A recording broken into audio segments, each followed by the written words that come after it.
What is going on, guys? Trey coming back at your screen by means of the World Wide Web.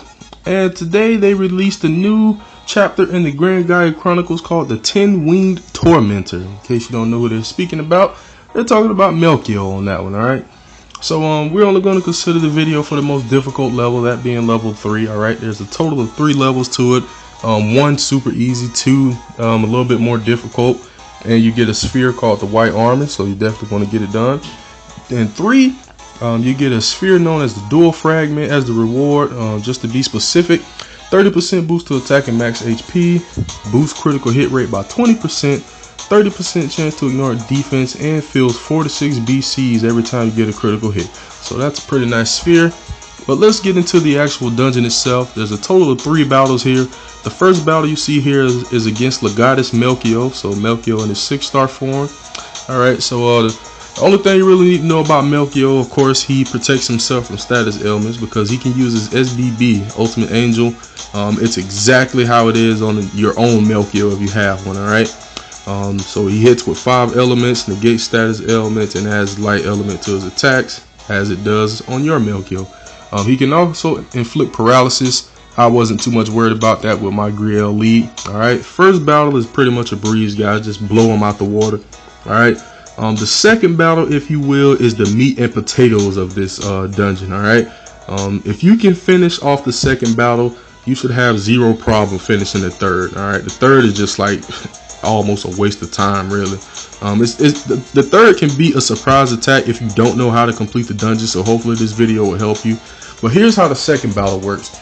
You start off against Michelle on her own, alright?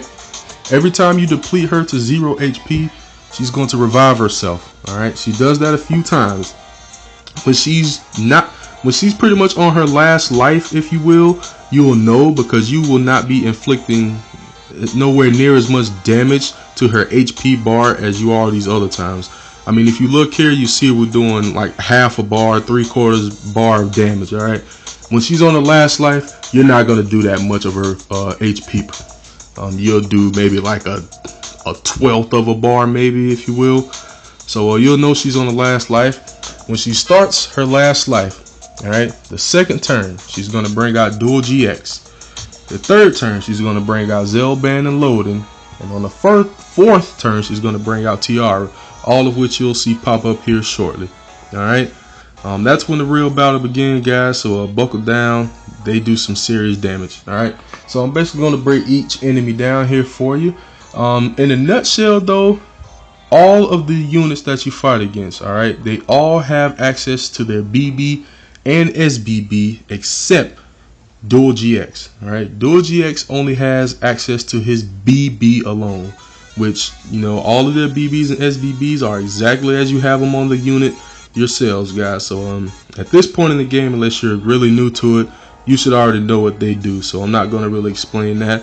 Alright, Michelle, she can inflict injury. Alright, once again, I had Griel lead, not really worried about the status elements. Okay, no leader skill locking you have to worry about in this dungeon. Okay, Tiara, she just has a BB and SBB. Zelban, BB, SBB, but he can also remove buffs. Okay, he can clear you out completely, which is really the only thing that can cause a problem in this battle. Loading, same ordeal as Zelban, except in addition to BB, SBB, and removing buffs, Loading can do a really powerful single target attack, and you'll know when he does it because whoever tastes it is pretty much dead. Alright, if they're not dead, they're really close to dead. Alright, and then GX, he just has his BB. Alright, that's all you have to worry about, normal attacks and BB. Alright, so I'm take this time to basically break down my units. Aaron, of course, for mitigation, alright, pretty much the best mitigator in Global Brave Frontier right now. So if you got him, use him. If not, Shara, of course, will works a unit like that. Raga we use for the spark damage. His leader skill definitely giving us that BB on spark, and also with his SBB increasing spark damage, he really helped contribute damage wise. Alright.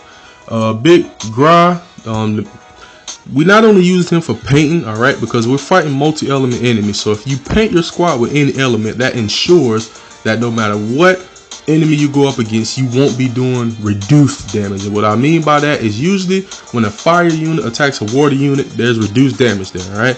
But if you paint a unit with an element, you don't have to worry about that happening.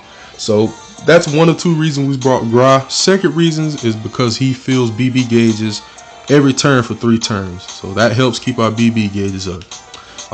Big girl Kakuri, main reason we brought her is not only does she do an AoE attack, but she also grants the ability to get BB gauge when you get attacked. Very, very helpful. Griel, we mainly use for the leader skill, but she definitely helps with an SBB and decreasing enemy attack, also increasing HC and BC drop rate.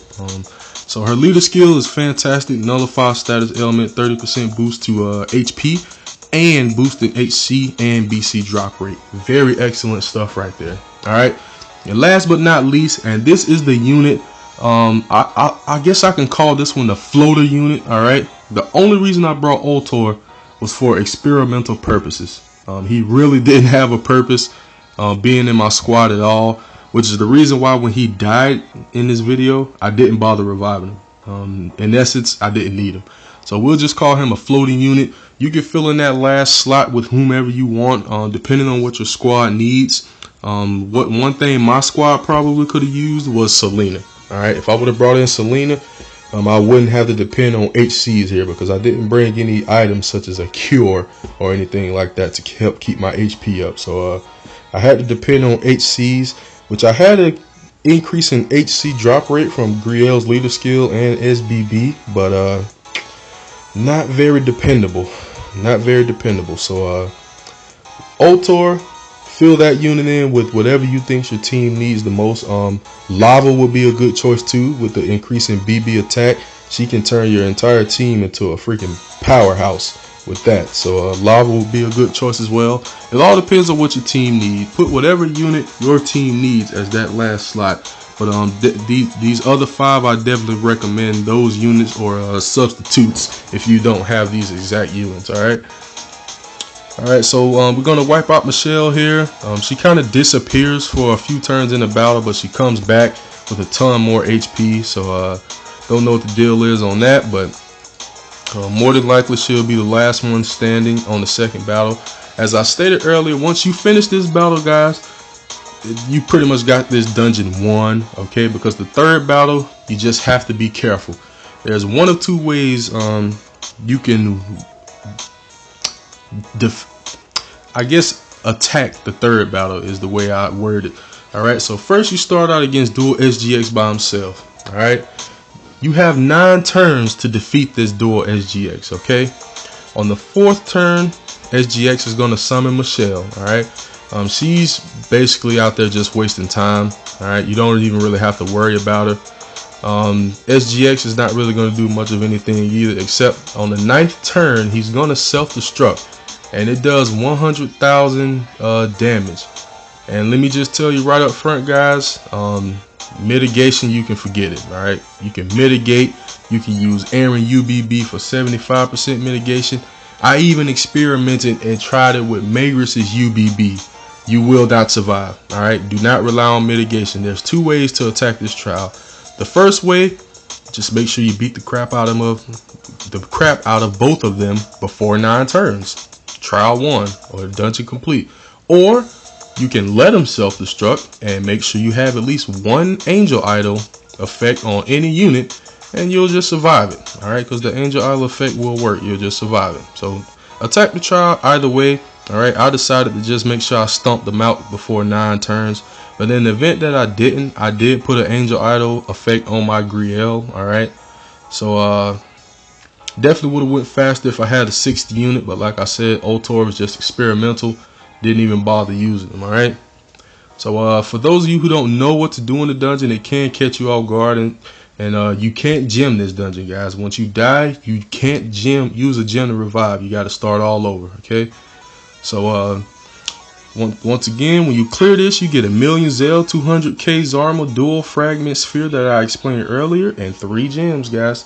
So that's how you tackle this dungeon, guys. All right, outcome of battle. So hope you guys enjoyed it, and we'll see you later.